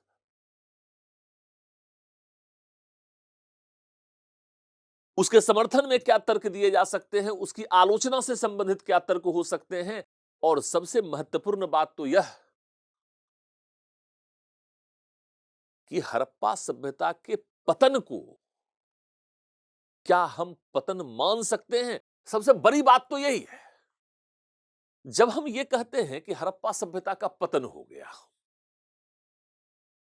तो क्या हम हड़प्पा सभ्यता के साथ न्याय कर रहे हैं? एनसीईआरटी जब आप पढ़ेंगे, और जब आर.एस. शर्मा की जो ओल्ड एनसीईआरटी में जो हड़प्पा सभ्यता वाला टॉपिक है, जब उसको आप पढ़ेंगे, तो उसमें स्पष्टतः लिखता है कि सिर्फ हड़प्पा सभ्यता के शहरी तत्वों का पतन हुआ। वस्तुतः यह पतन नहीं, प्रवास था। अर्थात पतन का अर्थ क्या होना चाहिए हड़प्पा सभ्यता के संदर्भ में? पतन की प्रकृति क्या थी? पतन की विशेषता क्या थी? और जब यहां पर उत्तरजीविता और सातत्य अर्थात कंटिन्यूटी के विषय में बात कर रहा है, और यदि कोई सभ्यता उत्तरजीवी रह गया अर्थात बाद के काल में भी उसका विकास चलता रहा, तो क्या हमें पतन शब्द का इस्तेमाल करना चाहिए? अगर कोई सभ्यता या सभ्यता के जो विभिन्न तत्व हैं, यदि वो बाद के काल में भी सतत है, निरंतर है, तो उसका पतन कहां हुआ? अर्थात हड़प्पा सभ्यता के पतन के संबंध में आधुनिकतम और नवीनतम दृष्टिकोण और विश्लेषण क्या है, उसे जब आप प्रस्तुत करेंगे तब तो आपको अच्छा मार्क्स मिलेगा। इतिहास विषय जिम्मेदार नहीं है। आप लोग सिविल सेवा की तैयारी करते हैं और मुझे बड़ा आश्चर्य होता है कि आप ऐसे दकियानूसी, मैं थोड़ा आलोचना कर रहा हूं, मुझे माफ कीजिएगा, इतने परंपरागत दृष्टिकोण से तैयारी करते हैं, ऐसी ऐसी कहानी बनाते हैं आप। अरे यार, मार्क्स आपके लेखन पे मिलता है ना। आप लिखोगे नहीं तो विषय विषय को आप जिम्मेदार कैसे कह सकते हो? आप लिख के देखो ना, किसी भी विषय में मार्क्स आ सकता है। विषय उत्तरदायी नहीं होता है अच्छे अंक के लिए। पहली बात तो गांठ मार के लिख लो। बिहार में कहते हैं ना, गांठ बांध लो, तो गांठ बांध लो बेटा। मार्क्स विषय को नहीं मिलता, अन्यथा पता चलता कि उसी विषय को लेकर के कोई भी टॉप कर सकता था, कोई भी पास कर सकता था। इतना आसान है सिविल सेवा करना क्या? अगर सिर्फ विषय को चुन करके सफल होया जा सकता था तब तो कोई भी सफल हो सकता था। नहीं, आपने कोई भी विषय लिया हो, उस विषय में आपने जो मुख्य परीक्षा के संदर्भ में प्रस्तुत करना होता है, उसमें वह दमखम होना चाहिए, वह विश्लेषण होना चाहिए। ऐसा विश्लेषण यदि आपने किसी भी विषय में डेवलप कर लिया तो आपका सिलेक्शन हो सकता है, आपको मार्क्स आ सकता है। और ऐसे भी, चाहे बीपीएससी हो या यूपीएससी हो, कोई एक विषय कभी भी ट्रेंड में नहीं रहता है। इतिहास के विषय में अच्छी बात यह है कि ये एवरग्रीन है। मतलब ये कि इसमें चूंकि देखिए, सिंधु घाटी सभ्यता के विषय में जो पूछा गया, इसमें कोई परिवर्तन तो आना नहीं। हाँ ठीक है, मार्क्स आपको मिलेगा। ठीक है, अगर जनरल मार्किंग भी हो गया तो भी इतना मार्क्स दे ही देता है कि लगभग आपको पास करा देगा, फेल नहीं कराता है। मतलब एवरग्रीन होने का मतलब यह है कि इसमें कभी बहुत अच्छा मार्क्स आ गया मैथमेटिक्स तरह से कि आपको टॉप ही करा दे, और पता चले कि इतना खराब मार्क्स आ जाए कि आपको फेल ही करा दे।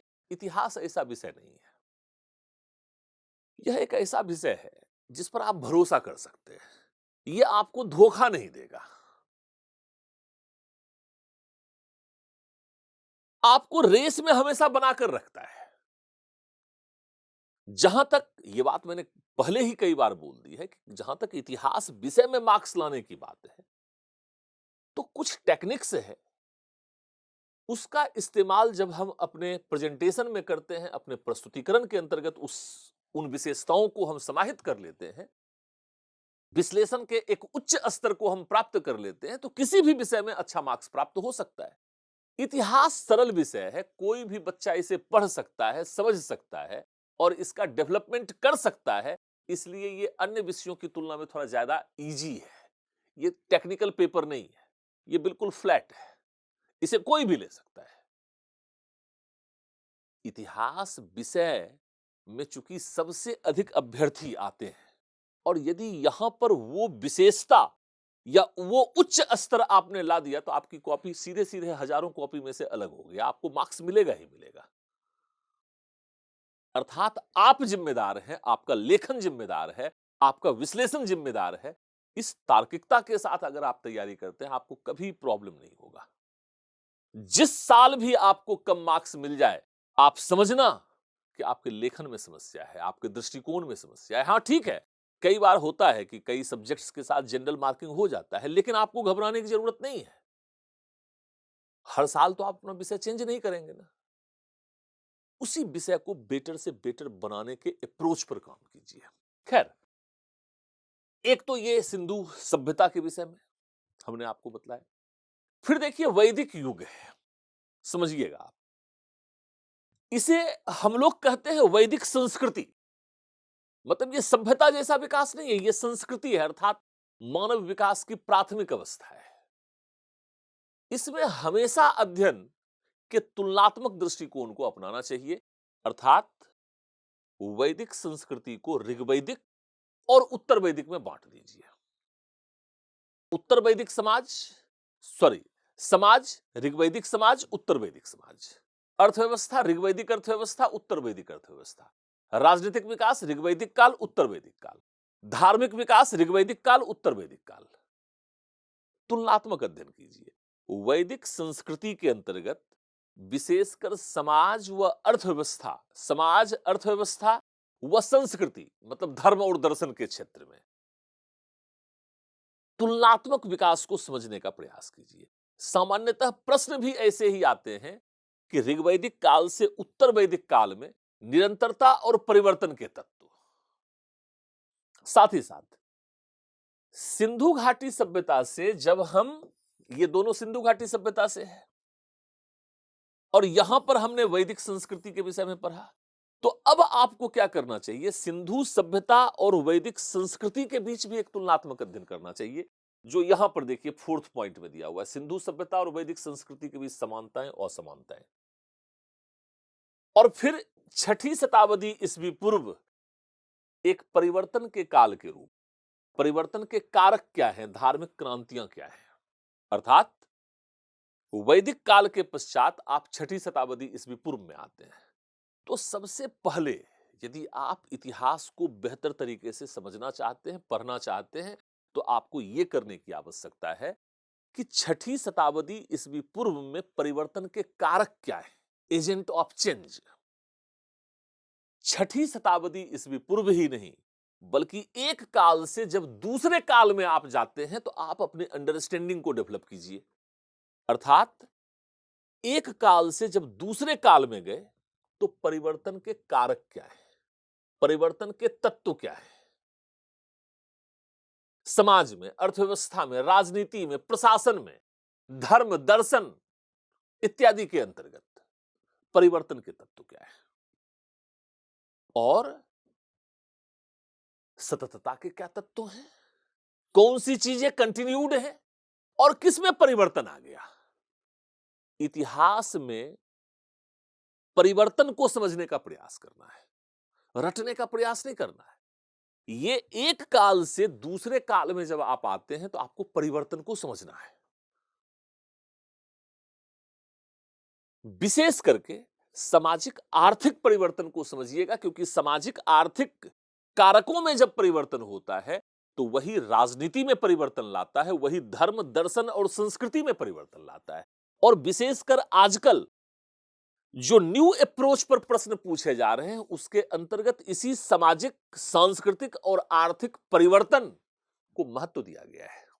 और इस परिवर्तन के महत्व को यदि आप बेटर तरीके से समझना चाहते हैं तो आप एनसीईआरटी, जो न्यू वाली एनसीईआरटी है, उसको बार बार पढ़ने का प्रयास कीजिए, 6 to 12। खैर, छठी शताब्दी ईस्वी पूर्व में ही नई धार्मिक क्रांति को समझना है, मगध साम्राज्य के उद्भव को समझना है, मगध साम्राज्य से लेकर मौर्य साम्राज्य का विकास कैसे हुआ, मौर्य साम्राज्य की प्रकृति क्या है, मौर्य साम्राज्य के प्रशासन क्या है, अशोक की नीतियां क्या है, अशोक के धम्म की नीतियां क्या है, मतलब उसके विविध तत्वों को पढ़ने समझने का प्रयास कीजिए। अशोक के धम्म को ही जब आप लोग पढ़ते हैं तो सामान्य तौर पर मैं देखता हूं कि आप धम्म पर सीधे सीधे लिखते हैं। भाई, अशोक के व्यक्तित्व या अशोक की धम्म की नीति का ऐतिहासिक विकास आप कैसे प्रस्तुत कर सकते हैं। छठी शताब्दी ईस्वी पूर्व की वो बृहत्तर पृष्ठभूमि, मगध साम्राज्य के अंतर्गत विकसित होती हुई वह बृहत्तर पृष्ठभूमि, मौर्य साम्राज्य के संस्थापक चंद्रगुप्त मौर्य, फिर बिंदुसार, दोनों के धार्मिक दृष्टिकोण का अलग अलग होना, फिर अशोक के धार्मिक दृष्टिकोण का अलग अलग होना, अर्थात ऐतिहासिक और भौगोलिक कारक जो अशोक के नीतियों की पृष्ठभूमि को निर्मित करते हैं। धम्म की प्रकृति क्या है, धम्म की विशेषताएं क्या हैं, धम्म के तत्व क्या हैं, धम्म की सफलता को आप कैसे मूल्यांकन करना चाहेंगे, धम्म की असफलता का मूल्यांकन आप कैसे कर पाएंगे, इन सभी चीजों पर थोड़ा अपने विश्लेषण को शार्प करने का प्रयास कीजिए। खैर, नेक्स्ट में आते हैं हम लोग। 6ठी शताब्दी ईस्वी पूर्व में ही देखिए द्वितीय नगरीकरण आ गया। इसका मतलब यह है कि प्रथम नगरीकरण जो सिंधु घाटी की सभ्यता थी और जो द्वितीय नगरीकरण है, इसके बीच तुलना आपको करना है और तुलना के माध्यम से आपको समानता और असमानता को भी समझना पड़ेगा। और जब इतिहास में आप इस तरह का तुलनात्मक विश्लेषण करेंगे, तब आपका विश्लेषण उस चरमोत्कर्ष तक पहुंच पाएगा और बेहतर अंक प्राप्ति को सुनिश्चित कर पाएगा। खैर, मगध साम्राज्यवाद का विकास कैसे हुआ, यहां पर 2 पॉइंट जो हैं उसको विशेष रूप में आपको समझना है। जैसे ईरानी आक्रमण और भारत पर इसके प्रभाव क्या हैं, सिकंदर का आक्रमण और भारत पर इसका क्या प्रभाव है, इसको समझने का प्रयास करना है। सामाजिक, सांस्कृतिक, धार्मिक, कलात्मक इत्यादि क्षेत्रों में क्या प्रभाव है, इसको समझने का प्रयास करना है। मौर्य साम्राज्य की प्रकृति को एक साथ हमने तभी समझा दिया था। मौर्य कला एवं स्थापत्य वगैरह को, मतलब मौर्य साम्राज्य के जो विभिन्न तत्व हैं, समाज है, अर्थव्यवस्था है, कला है, स्थापत्य है, उन सभी चीजों को एक बार आपने मगध साम्राज्य के साथ जोड़ के ही पढ़ लिया। इसके बाद देखिए, सामान्य तौर से उत्तर मौर्य काल वर्तमान में यहां से काफी प्रश्न पूछे जाते रहे हैं। यहां पर जो सामाजिक, सांस्कृतिक और धार्मिक क्षेत्रों में विकास की नवीन प्रवृत्तियां उत्पन्न हुई और उन नवीन प्रवृत्तियों से प्रश्न आते हैं। ऐतिहासिक विकास के रूप में अगर आप देखेंगे और प्राचीन भारत में आर्थिक विकास के रूप में अगर आप देखेंगे, तो कई विद्वान अब ये मानते हैं कि यदि आर्थिक विकास के दृष्टिकोण से प्राचीन भारत के स्वर्ण काल का विश्लेषण किया जाए, तो उत्तर मौर्य काल ही प्राचीन भारत का स्वर्ण काल माना जा सकता है। हालांकि स्वर्ण काल की अवधारणा क्या है, स्वर्ण काल की अवधारणा का विश्लेषण हमें कैसे करना चाहिए ताकि हम अच्छे अंक प्राप्ति की ओर आगे बढ़ पाएं, ये इन सभी चीजों पर एक एक कर हम अलग अलग से बातचीत करेंगे। यहां पर 3 पर्सनालिटीज को अवश्य रूप में पढ़िए। जैसे सबसे पहले कुषाणों की उपलब्धियां क्या हैं, विशेषकर कनिष्क एक विजेता के रूप में, कला, शिक्षा, साहित्य के संरक्षक के रूप में, धर्म के संरक्षक के रूप में कनिष्क के व्यक्तित्व का मूल्यांकन, इसी प्रकार से खारवेल के व्यक्तित्व का मूल्यांकन, और इसी प्रकार से सातवाहन जो शासक हैं, गौतमीपुत्र सातकर्णी, उनके व्यक्तित्व का मूल्यांकन। बाकी मैंने कहा कि आर्थिक विकास और सामाजिक सांस्कृतिक विकास, धर्म और कला के विकास पर विशेष करके आपको बल देना चाहिए, जो ये वाला टॉपिक है। मौर्योत्तर समाज, धर्म, कला, मौर्योत्तर 5 शताब्दियों को भारतीय इतिहास के अंधकार के युग में चित्रित करने में हम कितने न्याय संगत हैं, ये बड़ा महत्वपूर्ण है। सामान्यतः इससे संबंधित मटेरियल भी नहीं मिल पाता है, और कैसे इसको हम 400-500 शब्दों में, 600 शब्दों में इसको कैसे सारगर्भित रूप में हम प्रस्तुत कर सकते हैं। यहां पर हमारा दृष्टिकोण क्या होना चाहिए, पुरातात्विक साक्ष्य क्या कहते हैं, साहित्यिक साक्ष्य क्या कहते हैं, विभिन्न प्रकार के दृष्टिकोण क्या हैं, तर्क क्या हैं, इन सभी चीजों को आपको यहां पर प्रस्तुत करने की आवश्यकता होगी।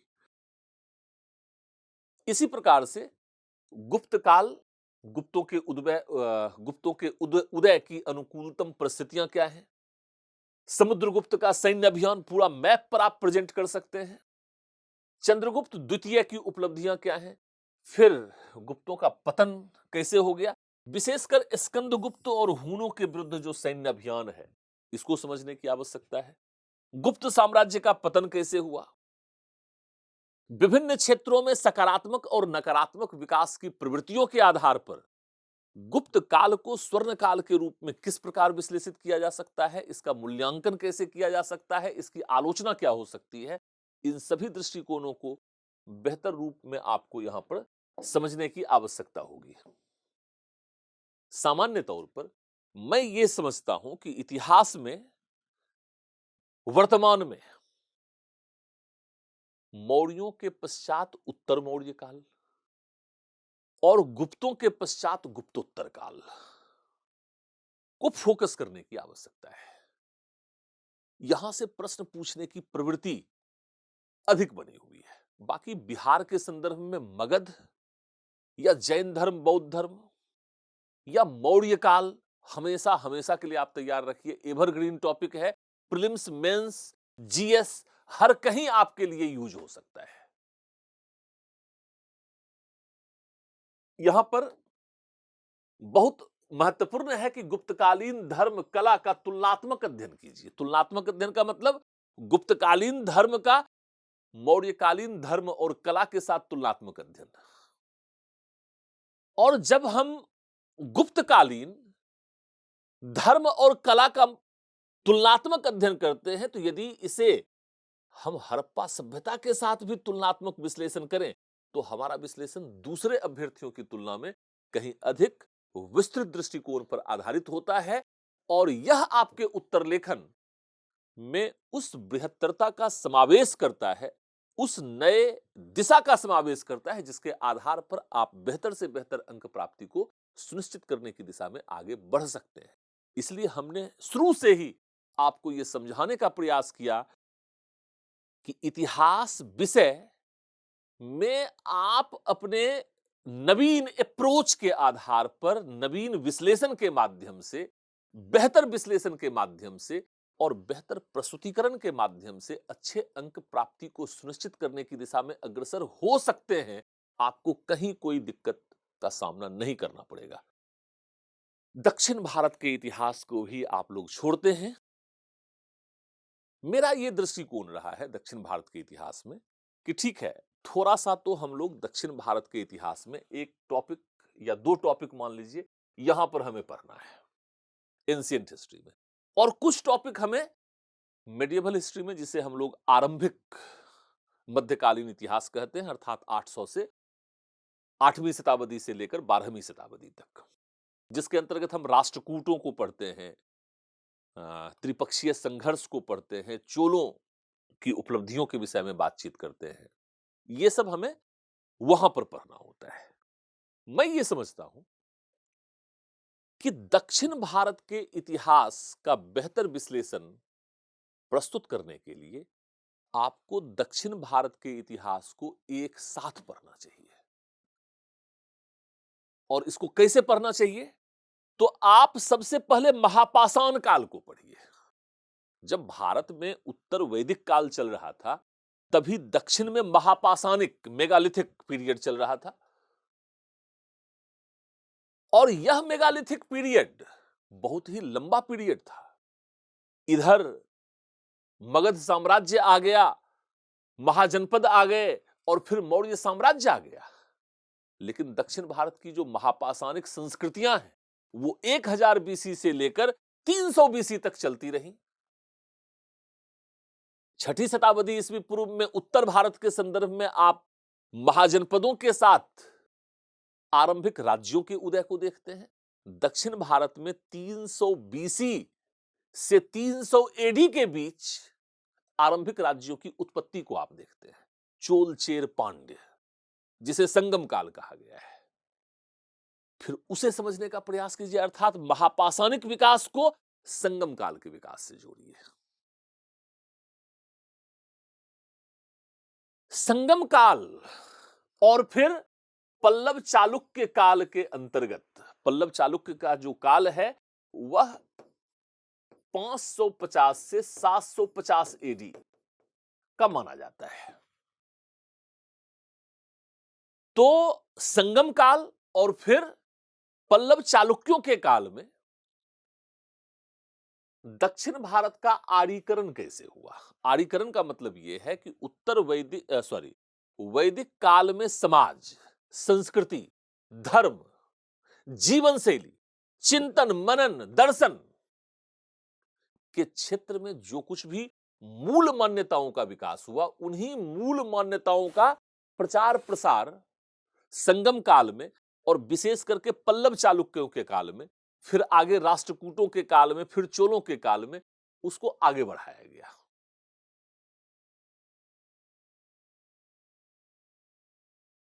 लेकिन इस आर्यीकरण, यह जो आर्यीकरण था, यह दक्षिण भारत में सिर्फ ऊपरी समाज के स्तर या ऊपरी वर्गों के बीच ही हुआ। दक्षिण भारत के समाज का जो निम्नतम बिंदु था, वहां पर उसकी स्थानीय तमिल संस्कृति, जिसे हम कई बार तमिलकम या तमिल व्यक्तित्व कहते हैं, उसका विकास होता रहा। तो यह जो आर्यीकरण की प्रक्रिया है, यह दक्षिण भारत में पहुंचकर कैसे उत्तर भारतीय सभ्यता, समाज, संस्कृति, धर्म, दर्शन में स्थानीय तत्वों के समावेश के साथ कैसे एक भिन्न रूप में विकसित हुआ, इसको समझने का प्रयास करना है।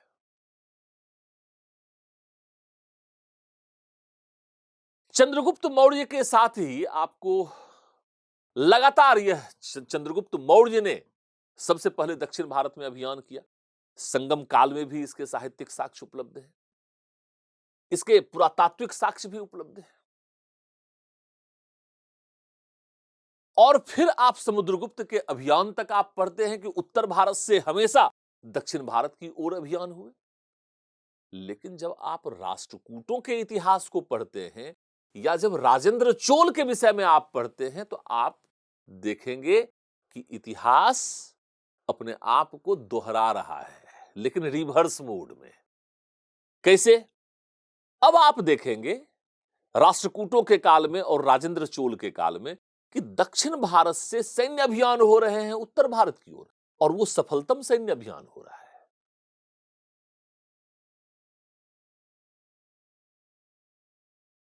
इसने किस तरह से उत्तर भारत और दक्षिण भारत की राजनीति, समाज, अर्थव्यवस्था, धर्म, दर्शन, चिंतन को कैसे प्रभावित किया, इसको समझने का प्रयास। 8वीं से 12वीं शताब्दी में भारतीय समाज, विशेषकर धर्म और संस्कृति और दर्शन के क्षेत्र में दक्षिण भारत का जो भक्ति आंदोलन था, वह कैसे भारतीय समाज और संस्कृति के अंतर्गत पहले से ही विकसित वैदिक धर्म, वैदिक चिंतन को प्रभावित करता है, उसको परिवर्तित करता है, उसको समझना है। धर्म दर्शन के विकास को थोड़ा समझने का प्रयास करना है। भक्ति आंदोलन का उद्भव, थोड़ा उसको समझने का प्रयास एक साथ करना है। टॉपिक कुछ एंशिएंट में है, कुछ मेडिएवल में, लेकिन जब आप पढ़ें तो इसको एक साथ पढ़ें। इसी के साथ जब मध्यकाल आप पढ़ते रहेंगे, तो मेरे विचार से चोलों के साथ जो विकास हुआ, उसमें यदि आप विजयनगर को जोड़ दें, चोलों के पश्चात विजयनगर काल के इतिहास को समझें, समाज और संस्कृति, धर्म और दर्शन को अगर आप समझें, तो आप ज्यादा बेटर एनालिसिस को डेवलप कर पाएंगे। और फिर लास्ट में शिवाजी के उद्भव और विकास के साथ जब आप इसे जोड़ेंगे, तो आप बेटर तरीके से एक ऐतिहासिक विश्लेषण को आप समझ पाने में, उसको विश्लेषित कर पाने में सक्षम हो पाएंगे। तो खैर, प्राचीन भारत के अध्ययन में आपको इस तरह के नवीन दृष्टिकोण, विशेषकर तुलनात्मक दृष्टिकोण का विकास करना चाहिए। और आगे हम लोग बहुत जल्द ही हिस्ट्री ऑप्शनल ऑनलाइन क्लास भी शुरू करेंगे। तो इसके संदर्भ में जो डिटेल में ईच एंड एवरी टॉपिक का जो वर्णन और विश्लेषण है, उस पर हम लोग वन बाय वन बातचीत करेंगे। लेकिन इस यूट्यूब सेशन के अंतर्गत हम लोग बीपीएससी प्रारंभिक परीक्षा, मुख्य परीक्षा में इतिहास वैकल्पिक विषय में वर्तमान पिछले 2-3 वर्षों से जिस ट्रेंड पर क्वेश्चन पूछ रहा है, उसका एनालिसिस हम कैसे करें कि हम उच्चतम अंक की प्राप्ति को सुनिश्चित कर सकें, इस सिलेबस या पाठ्यक्रम के विश्लेषण के पश्चात इस पर भी हम लोग लगातार बातचीत करेंगे। अभी मेडिएवल हिस्ट्री, मॉडर्न हिस्ट्री और वर्ल्ड हिस्ट्री के सिलेबस पर भी इसी तरह से एक एनालिसिस में ऑर्गेनाइज करूंगा और ये पूरा सीरीज में आपके समक्ष आता रहेगा। आप सभी छात्रों का सहयोग, समर्थन हमें मिलता रहे और इसे आप अधिक से अधिक बिहार में अन्य छात्रों के बीच पहुंचाने का प्रयास करें, मेरा सहयोग इस संदर्भ में करें। तो आज की कक्षा को हम यहीं पर विराम देते हैं। बहुत जल्द ही मैं मध्यकालीन भारत पर पाठ्यक्रम के विश्लेषण पर आपके समक्ष एक बार पुनः उपस्थित होऊंगा। बहुत बहुत धन्यवाद। Thank you.